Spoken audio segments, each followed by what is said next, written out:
남성들의 말 못할 고민을 진솔하게 들어보고 또 해결할 수 있는 전립선 정복 가이드 배우 강민선입니다. 네, 우리 남성분들 나만이 갖고 있는 그 은밀한 이 정말 고민들 어디서 좀 해결을 하고 싶은데 많이 답답하셨죠? 오늘 좀 속 시원하게 풀어보는 시간 준비했습니다. 저는 진행을 맡은 이담비입니다. 담비 씨, 네, 오늘 주제는 뭔가요? 오늘의 주제는 바로 이겁니다.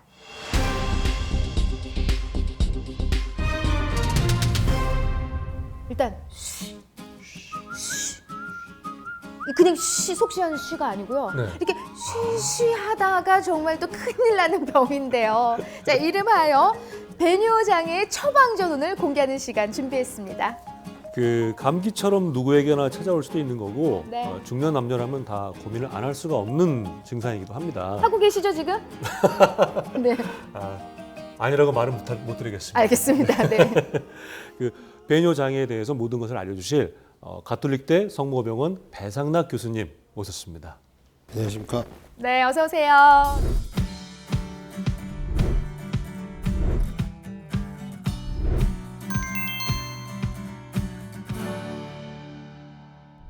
저도 좀 열심히 들어야 될 것 같아요. 사실 남성분들만의 이야기는 아닙니다. 안 그래요? 네, 그럼요. 여성도 갖고 있는 좀 고민인데 요 배뇨장애 정확히 좀 어떤 현상을 이야기하는 걸까요?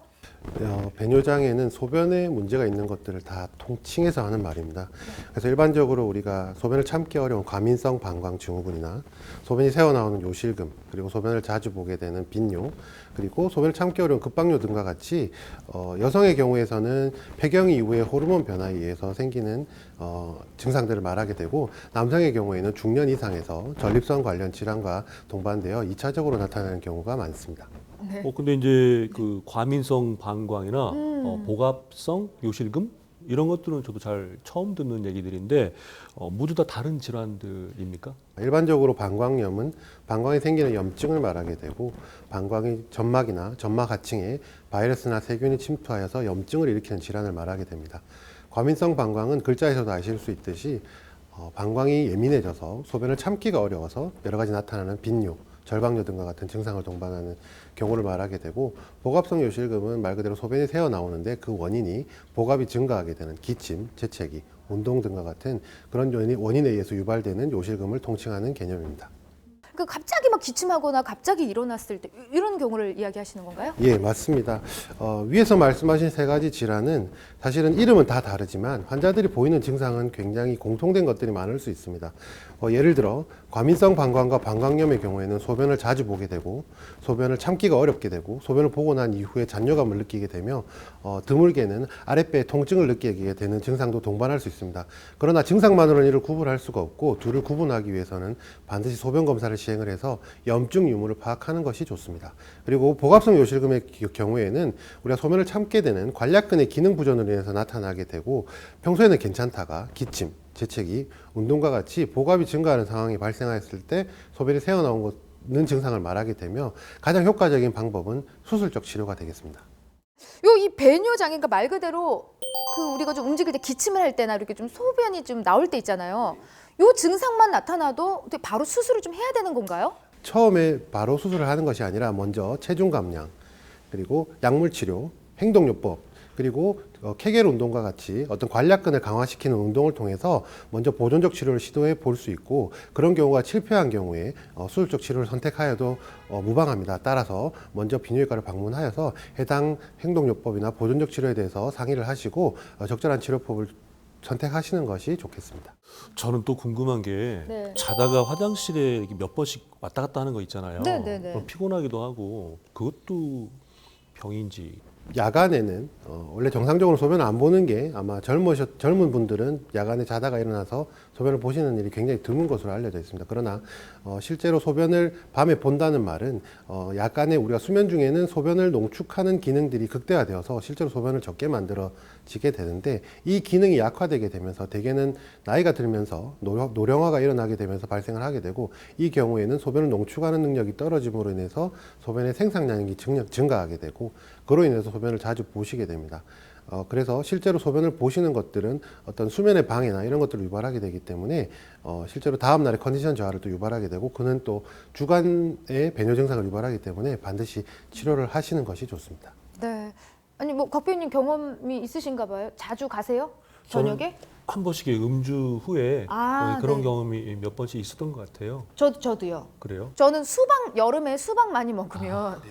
두 번씩 갔다. 이게 그러니까 수면의 질이 떨어진다고 해야 될까요? 네, 맞습니다. 네. 그래서 일반적으로 밤에 소변을 보시는 분들에게 저희가 가장 먼저 권유드릴 수 있는 방법은 저녁 식사하시고 나서부터 수면이 들기 직전 시간대에 수분 섭취를 절제함으로 인해서 소변이 만들어지는 것 자체를 막아서 야간에 소변 보시는 것들을 줄이게 만들게 되고 그런 어떤 행동요법에도 반응이 없는 경우에는 약물 치료를 하게 됩니다. 근데 좀 그런 이야기를 들었어요, 교수님. 그 어르신들이 이런 증상들이 내가 나이를 먹으니까 그러니까 좀 자연스럽게 이렇게 좀 생기는 게 아닌가, 나이 때문이다 이런 말씀들 좀 하시는 분들이 계시거든요.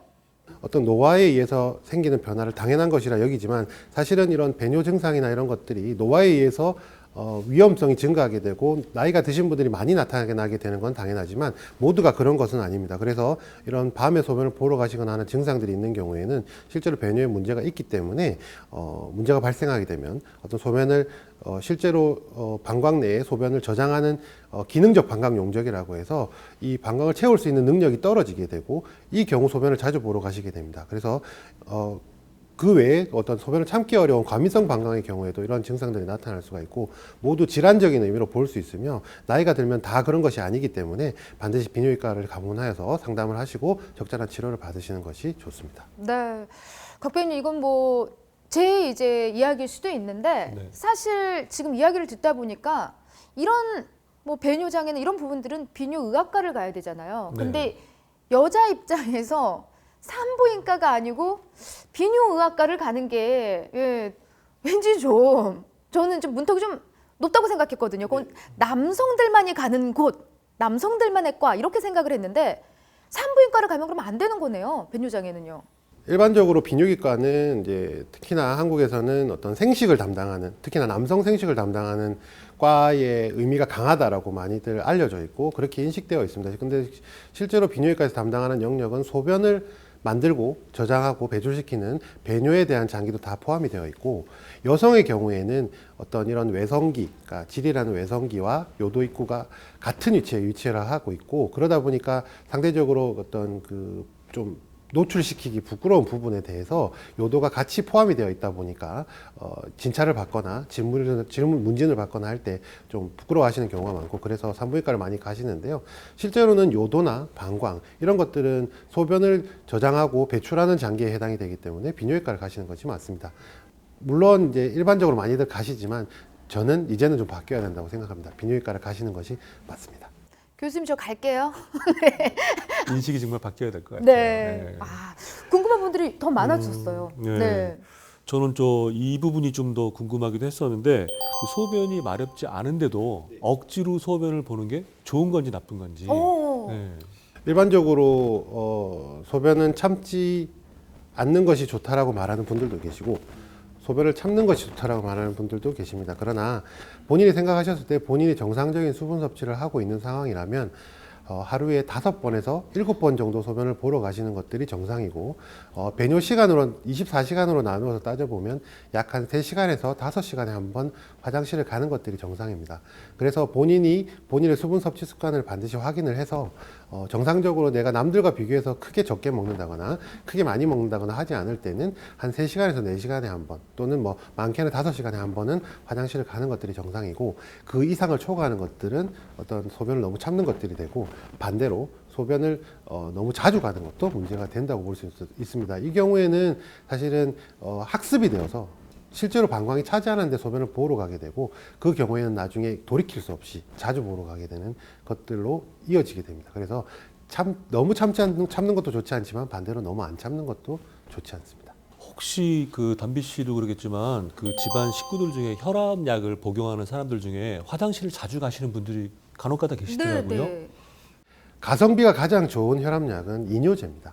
그러니까 소변을 만들어내는 약입니다. 그래서 일반적인 혈압약을 먹어도 그 혈압 조절이 잘 안 되는 경우에는 이뇨제를 포함하는 경우가 많은데 이뇨제는 말 그대로 소변을 만들어내는 약입니다. 그래서 일시적으로 그 약물 복용에 따라서 소변량이 증가하게 되면서 소변을 자주 보실 수밖에 없는 것들이죠. 그래서 그런 경우에는 실제로 환자분들과 면담을 할 때 혈압약을 드십니까 여쭤보고 그 경우에 약을 확인을 해서 이뇨제가 있는 경우에는 그 시간대에는 자주 가실 수 있기 때문에 그거는 너무 걱정을 하시지 말라고 말씀을 드리고 있고요. 그 이후 시간대, 그러니까 평균적인 시간대를 보통 여쭤보게 됩니다. 그래서 저희가 어떤 배뇨 일기와 같이 하루 중 배뇨 습관을 확인할 수 있는 기록 등을 첨부해 오시면 저희가 진료를 보는데 훨씬 더 도움이 될 수 있고 환자분들도 훨씬 더 편안하게 생활을 하실 수가 있습니다.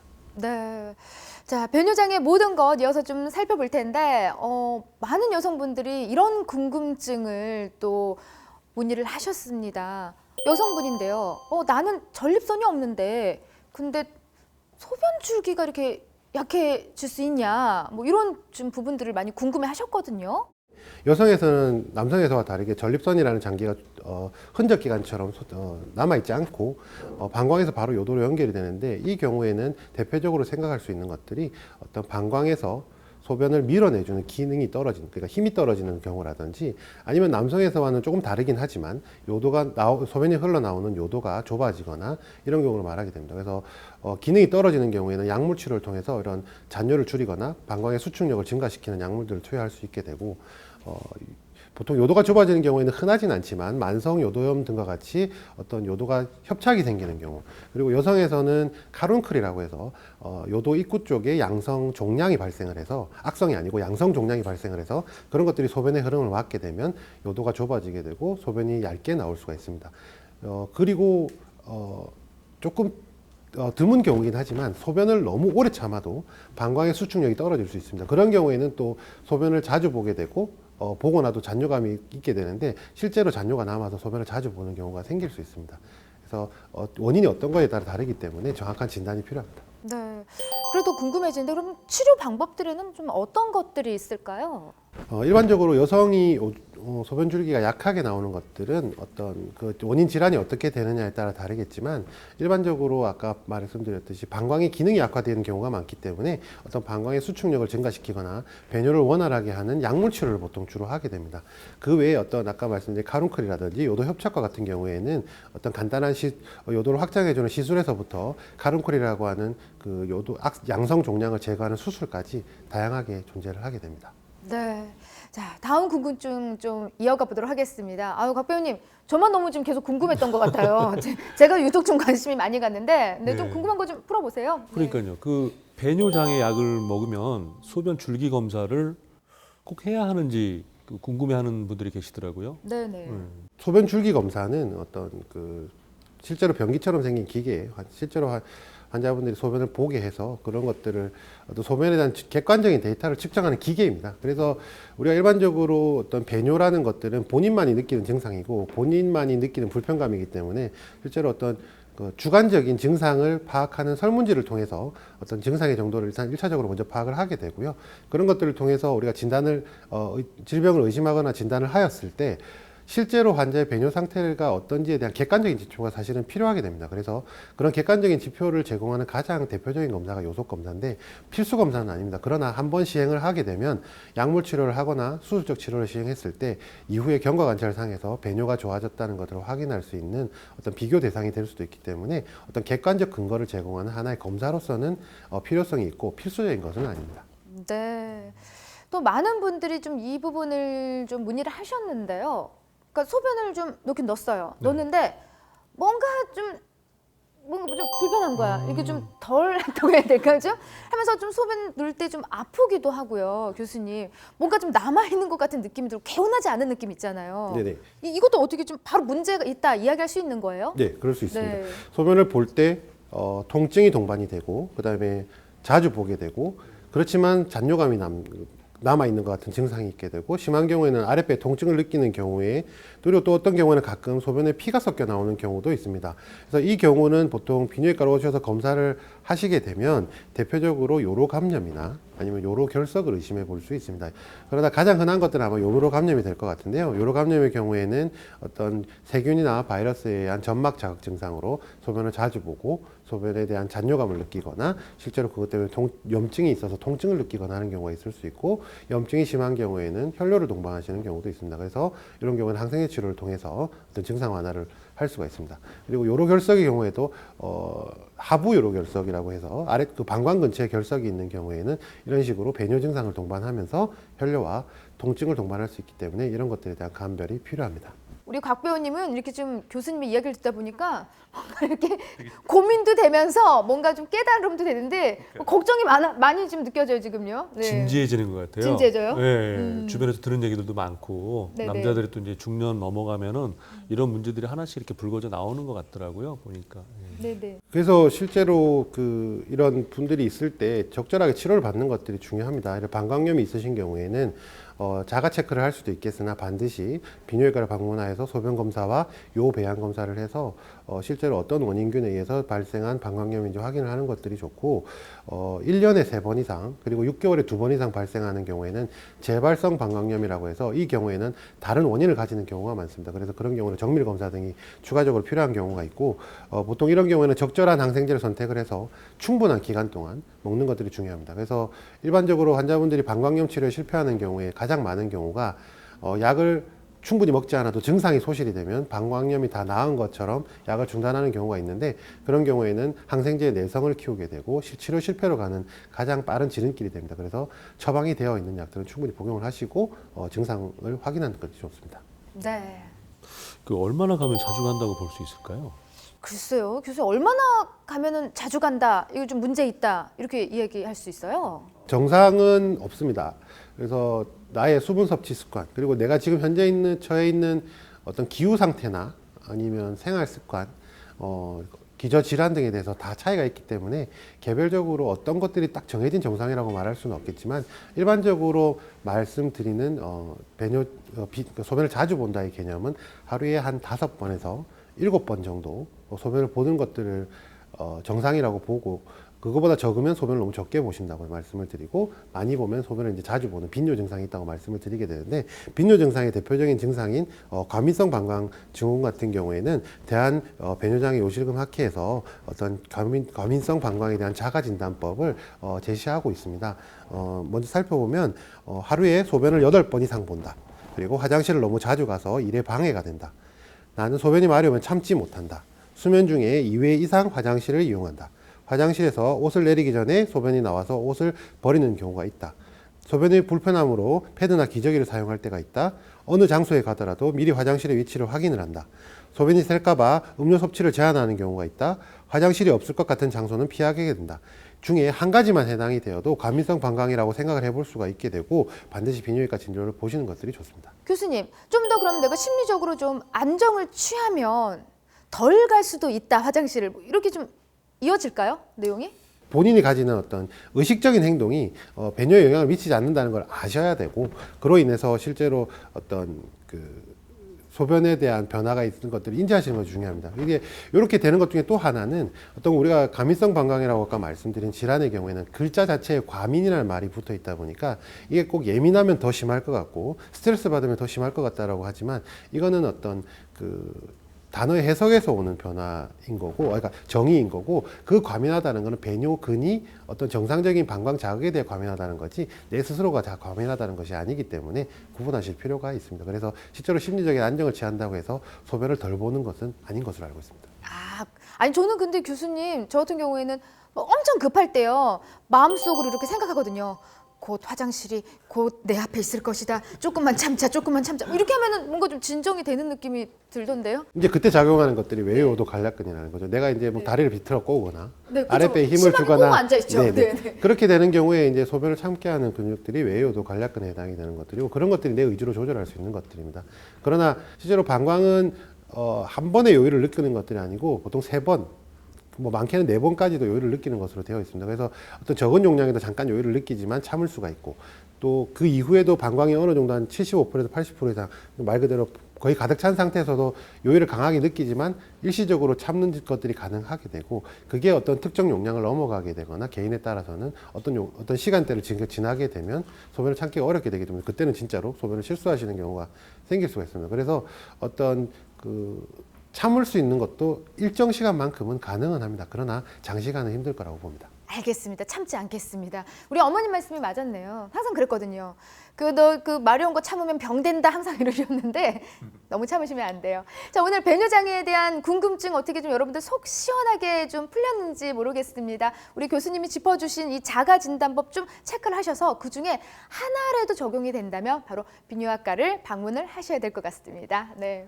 그 배뇨 장애를 가지고 계신 분들께 어떤 말씀을 한 번 더 부탁드리고 싶어요. 보통 머리 아프다, 배가 아프다 이런 말들은 잘 하시는데 소변이 불편하다, 소변이 자주 마렵다, 소변이 잘 안 나온다 등과 같이 배뇨장애에 대한 것들은 좀처럼 말씀을 잘 하시지 않습니다.